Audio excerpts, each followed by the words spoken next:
মেহেদী হাসান মিরাজের স্পিন ভেলকিতে ৩০০-র মধ্যে আটকানো গেছে জিম্বাবুয়েকে।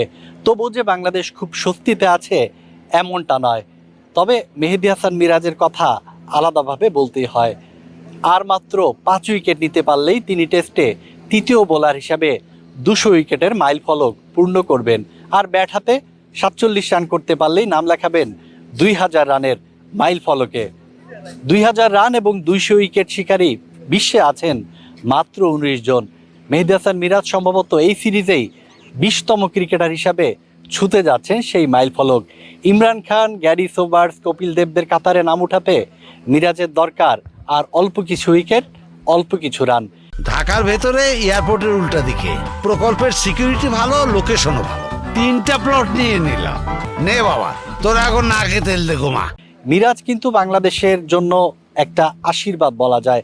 সাকিব আল হাসান নেই, মেহেদী হাসান মিরাজের কাঁধে কিন্তু সবচেয়ে বড় দায়িত্ব। ব্যাটিংয়ে তিনি প্রথম ইনিংসে ১ রান করে আউট হয়ে গিয়েছিলেন, সে আক্ষেপ তিনি মিটিয়েছেন ৫ উইকেট নিয়ে বল হাতে। অলরাউন্ডারদের ব্যাপারটা এরকম, একটা দায়িত্বে ভালো করতে না পারলেও আরেকটা অপশন থাকে। মিরাজ সেই কাজটিই করেছেন। দ্বিতীয় দিনের খেলা শেষে মেহেদী হাসান মিরাজ সংবাদ সম্মেলনে এসেছিলেন। তিনি জানিয়েছেন তার দায়িত্বটা ছিল সহায়ক ভূমিকা পালন করা, সাপোর্ট দেয়া। সেই সাপোর্ট দিতে এসেই কিন্তু তিনি নিয়েছেন ৫ উইকেট।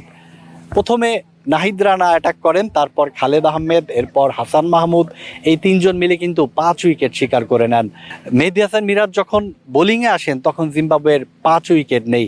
শেষের ৫ উইকেট কিন্তু মিরাজ একাই নিয়েছেন। আশা করা যাচ্ছে জিম্বাবুয়ে সিরিজেই মিরাজ ২০০ উইকেটে নাম লেখাবেন, ২০০০ রান স্পর্শ করবেন। সিলেট আন্তর্জাতিক স্টেডিয়াম থেকে সাজ্জাদ খান, কালবেলা।